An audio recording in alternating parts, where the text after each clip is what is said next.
Jadi awal mulai itu pada waktu itu. Belum. Assalamualaikum warahmatullahi wabarakatuh. Kami dari kelompok 4. Di sini kami sedang berada di kediaman seorang pengusaha yang inspiratif lah. Kami berada di Desa Taruna Jaya, Kelurahan Karang Taruna. Di sini kami ingin mewawancari seorang yang melihat peluang dari bisnis seperti ini. Assalamualaikum Mas, kami dari mahasiswa Politeknik Negeri Tanah Laut. Jadi di sini kami ingin mewawancari Mas tentang bagaimana sih Mas menjalankan bisnis ini. Kenapa jadi Mas bisa mengambil bisnis seperti ini? Silakan saudari Aisyah. Apa yang membuat Mas memilih untuk melakukan usaha ini dan bagaimana awal mula Anda menjalankan bisnis ini? Jadi awal mulanya saya itu jalan-jalan. Kebetulan ada teman pada waktu itu dia bekerja sebagai tukang potong kayu yang masih berdiri, tukang simso kalau kita bilang ya. Nah pada saat itu saya jalan-jalan, saya diberi satu potong potongan kayu itu namanya kalau kita gasan hambalan ya. Nah di samping ini gasan hambalan nih bawa bulik gasan hambalan ya. Ternyata sampai rumah saya berpikir lagi pada waktu itu, ini kalau buat hambalan sayang sekali karena melihat dari motif jenis kayunya bagus untuk dijadikan karya seni. Nah dari situlah awal mula saya memiliki ide-ide untuk membuat kerajinan. Jadi sudah berapa lama bisnis ini berjalan? Adakah orang atau tenaga kerja yang ikut andil dalam usaha ini? Ya, jadi awal mula itu pada tahun 2016 akhir. Oh, berarti sekitar 4 tahun silam. 16, 17, 18, 19, 20 ya, sekitar 4 tahun. Nah, orang-orang yang ikut andil memang banyak, namun tidak sebagai pekerja atau rekan usaha itu bukan. Mereka hanya membantu, misalnya menyediakan bahan seperti limbah-limbah tersebut ditawarkan kepada saya untuk dijadikan sesuatu, karena mereka itu sudah tahu bahwa ulun nih sebagai pengolah limbah gitu, terutama kayu. Oh iya. Oh jadi Mas ini kan mengambil dari limbah-limbah kan? Iya. Jadi itu dengan modal atau membeli dari seseorang atau gimana Mas? Awal mula itu ulun sendiri tanpa modal, karena mereka memberikan dengan sukarela. Nah seiring berjalannya waktu, ulun berpikir, ini untuk usaha, untuk kedepannya untuk usaha. Ada mungkin ulun mencari yang gratis dong. Ya pastinya ulun harus memberikan sesuatu sebagai ibaratnya nukar lah, walaupun itu limbah. Ya ulun harus mengeluarkan modal karena ini untuk usaha dan sebagai pemasukan ulun. Jadi berapa kisaran modal awal yang Anda keluarkan pada saat membuka usaha ini? Modal awal itu seingat saya pada waktu itu sebesar 70.000. 70.000 rupiah. Iya. Cuma 70.000. 70.000 untuk membeli limbah-limbah tersebut. Sedangkan alat pada waktu itu masih terbatas kan? Iya. Jadi saya minjam ke teman-teman yang memang punya alat yang saya butuhkan pada waktu itu. Saya minjam 2 hari, 3 hari untuk membuat mengolah limbah tersebut untuk menjadi sebuah karya. Luar biasa Mas, sangat inspiratif. Terus bagaimana sih cara Mas itu menarik konsumen itu untuk membeli barang Mas supaya orang itu tertarik pada barang-barang Mas? Itu kan istilahnya masih baru, belum terkenal. Bagaimana tuh untuk cara menarik konsumen? Ya. Jadi yang pertama itu yang saya terapkan di prinsip saya sendiri adalah saya tidak terfokus pada kuantitas namun kualitas. Jadi awalnya itu loh dari kawan ke kawan, terus habis itu membuat media sosial, selalu aktif di media sosial juga, selalu menawarkan tuh ya jarang sih sebenarnya, cuma ini aku punya ini nih, kira-kira bernilai ekonomis enggak? Nah ternyata teman-teman bilang oh iya itu bagus buat wall decor, buat kado pernikahan atau kado ulang tahun. Nah gitu awalnya. Kalau boleh tahu sosial medianya tadi apa Mas? Nih namanya saya punya 2 akun media sosial di Instagram. Yang pertama itu nama saya sendiri Budi ADJA, Budi Aja underscore. Nah saya lebih aktif di situ. Nah yang kedua ini adalah Mas Bootcraft. Itu yang buat usaha Ini ya? untuk sebenarnya bukan usaha sih, ini hobi sebenarnya. Hobi. Iya. Hobi jadi usaha ya kan? Iya mungkin kedepannya nanti akan menjadi usaha. Wah, Berawal dari biasa. hobi. Iya berawal dari Dari hobi. hobi jadi usaha. Iya.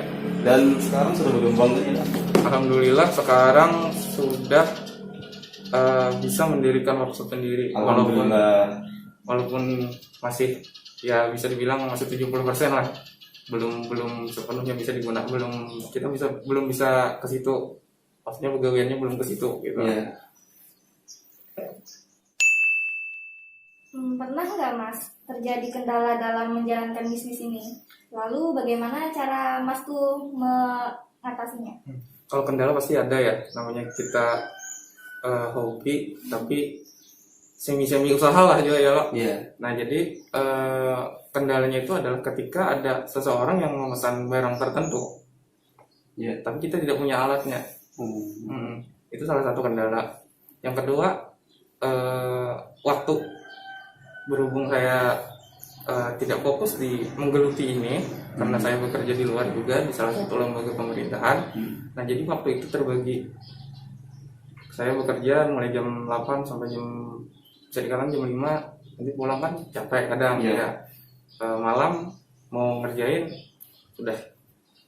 tenaga sudah berkurang. Nah itu salah satu kendala juga. Jadi kendalanya tuh di waktu ya Mas? Iya, alat dan waktu. Alat dan waktu. Iya. Sama tenaga ya Mas? Ya tenaga memang saya berencana apabila kedepannya ini memang sudah menjadi usaha dan menjadi pemasukan saya berencana mencari tenaga untuk membantu saya mengembangkan usaha tersebut. Iya. Terus bagaimana cara Mas menekan atau mengatasi risiko-risiko dalam menjalankan usaha ini?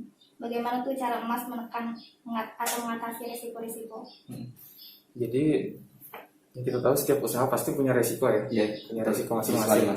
Iya, apalagi yang berhubungan dengan kayu, banyak alat-alat yang ibaratnya tajam lah, ibarat tajam yang bisa melukai organ tubuh lah ya. Benar. Nah, itu juga jadi pembelajaran saya dari awal sampai sekarang. Bagaimana sih menanggulanginya ini supaya meminimalisir kecelakaan. Nah, salah satunya saya dalam pemilihan alat, saya harus mengetahui jenis-jenis alat yang memang ingin saya gunakan. Nah, yang kedua, ini pengamannya ada nggak sih alatnya? Contohnya kayak gerinda itu kan berputar kan. Nah, itu bisa kita gunakan untuk sebagai amplas, sebagai alat pemotong atau sebagai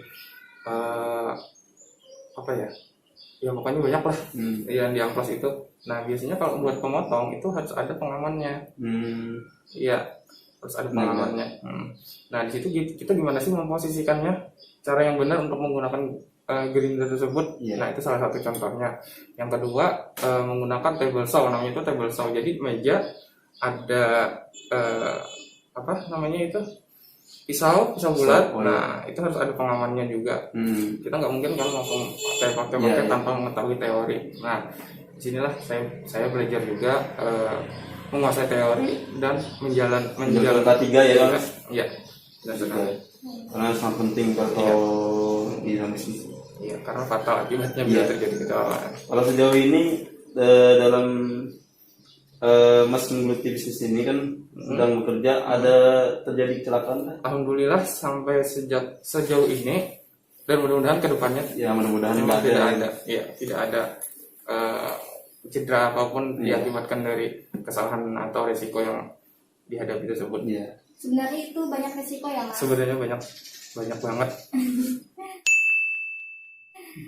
Jadi apa sih rencana Mas itu ke depannya buat usaha ini? Jadi rencana ke depan, karena tadi sudah saya jelaskan, saya sudah membangun workshop. Ke depannya mudah-mudahan dari ide-ide yang saya miliki, menghasilkan sebuah karya yang bernilai ekonomis, salah satunya itu. Yang kedua, bisa menarik khususnya anak-anak muda di lingkungan saya sendiri untuk terinspirasi lah, paling tidak terinspirasi untuk membangun usaha seperti yang sudah saya jalankan selama ini, walaupun di bidang lain. Nah itu. Ya Mas, terima kasih atas jawabannya, sangat inspiratif sekali. Adakah sepatah dua patah kata buat kami anak muda, buat generasi bangsa ini? Ya, jadi saya juga pada waktu itu pernah seperti kalian ya, sebagai pelajar atau mahasiswa. Pada waktu itu yang saya sayangkan adalah saya terlalu banyak membuang waktu ketika kuliah, main ke sana kemari saran saya untuk anak-anak muda sekarang, kenali diri kalian sendiri masing-masing, karena kita menghadapi zaman yang seperti ini kan. Kita tidak bisa mengharapkan kita bekerja di kantor, kita bekerja di perusahaan swasta. Nah, kenali diri kalian, gali potensi kalian. Bila sudah mendapatkan apa potensi kalian, geluti, pelajari, cari orang-orang yang memang sefrekuensi dengan kalian. Nah itu jangan lupa terus sabar dalam belajar dan istiqomah dalam menjalankan apa yang ingin kalian kembangkan atau usahakan. Suatu saat pasti kalian akan menemukan bila terus gali terus tensi ya Mas. Tensi dirinya. Oh, jadi ini teman-teman, ini adalah contoh kerajinan yang telah dibuat oleh Mas Budi. Ini alatnya. Ini apa namanya Mas? Namanya pirograf. Fungsinya ya ini untuk bakar nih. Ini penanya. Ini dibakar. Kayak orang nyolder. Nah ini hasilnya. Kita sebelumnya bikin pola, begitu kita bakar, mengikuti pola tersebut, nah jadi kayak gini. Nah ini salah satu hasil karya. Nah ini juga ada. Ini apa Mas? Kalau ini metodenya adalah transfer paper namanya. Nah ini jadi awalnya saya membuat desain. Nah ini melibatkan teknologi sebenarnya kan. Saya membuat desain. Contohnya ini foto. Nah ini. Nah saya tempelkan ke sini. Sebelumnya saya desain, saya tempelkan di sini dengan cairan yang memang ada jenis cairan yang memang saya pesan dari Bogor. Karena di sini belum ada yang menyediakan. Nah sebenarnya bisa pakai lem, salah satu jenis lem yang dijual di toko-toko bangunan ada. Cuma saya belum mencoba, tapi saya lebih yakin dengan cairan yang saya gunakan ini. Nah ini ditempel. Nah, kita tunggu ya paling tidak sekitar 30 menitan. Habis itu kita ambil air, lalu kita gesek-gesek. Nah, nanti gambar ada yang dari sini akan menempel di sini. Ya, metode transfer paper namanya. Kalau penasaran, lihat aja di media sosial saya ada. Jadi kalau mau yang lebih banyaknya lihat di media sosialnya ya teman-teman. Di apa tadi Mas? IG-nya Mas? Masbud_craft. Masbud_craft. Craft. Jangan lupa follow ya.